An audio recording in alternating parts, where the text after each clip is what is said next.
psychology comes really is from the individual perspective, individual being separate than the whole. Can you maybe like expand a little bit more about where those limits of psychology are, as opposed to where Vedanta needs to take over? Our beloved Guru Pujya Swami Dayananda Saraswati Ji once said, in psychology, there is no solution. In Vedanta, there is no problem. I will try to expand on that. That'd be wonderful. So when we were psychology students, we would joke, first you blame the world, then you blame the parents, then you blame yourself, then you start self-improvement. You're never quite done, and sooner or later you drop dead. Okay.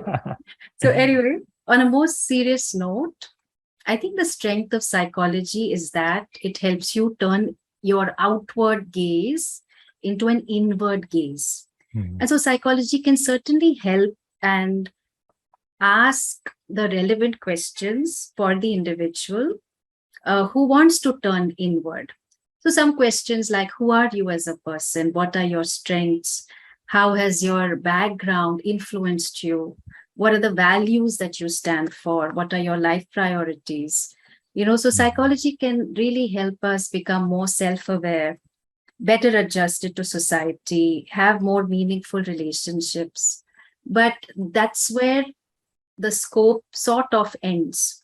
And that's why transpersonal psychology has come up to a great extent, trying to draw wisdom from Eastern traditions, because psychologists, therapists themselves started to experience the limitation of a limiting framework. So with all that psychology has evolved, it cannot address the existential condition of being a human being who has a certain date of birth and a certain date of death. No matter how brilliant or how intelligent or how good looking one is.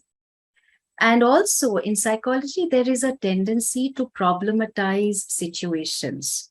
You are lonely, it's a problem. Your son rebels, it's a problem. You don't get along with your partner, it's a problem. And of course, psychologists themselves are not immune to these problems.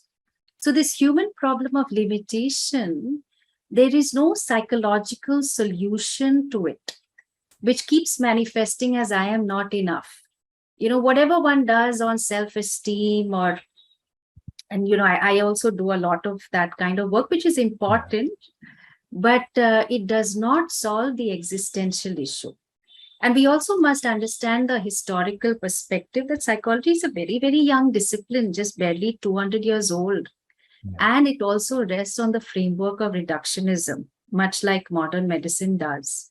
So historically, because it has evolved from a separation of the church and the state, so values and God were kept conveniently out of the picture.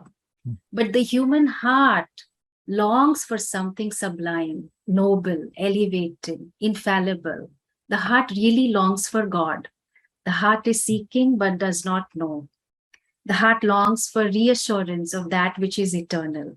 And this is really the starting point for a seeker. So Vedanta begins with validating this human problem and saying, you know what, sweetheart, there is nothing wrong with you. Vedanta will help you to frame the problem properly from the standpoint of reality.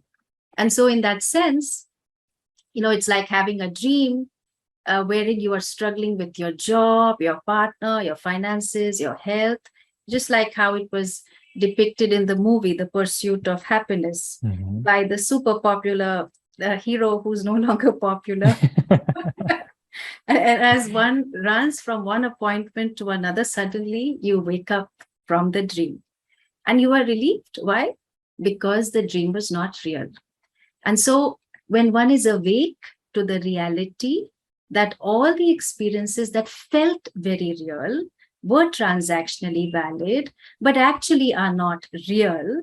So Vedanta is pointing to the fact that you are much more than the experiencer that you take yourself to be. And psychology are kind of like the foothills. Whereas for me, Vedanta are the tall, majestic mountains. But you can get to Vedanta only if you cross the foothills. Sure. At the same time, you cannot mistake the foothills for the majestic mountains. Okay. Yeah.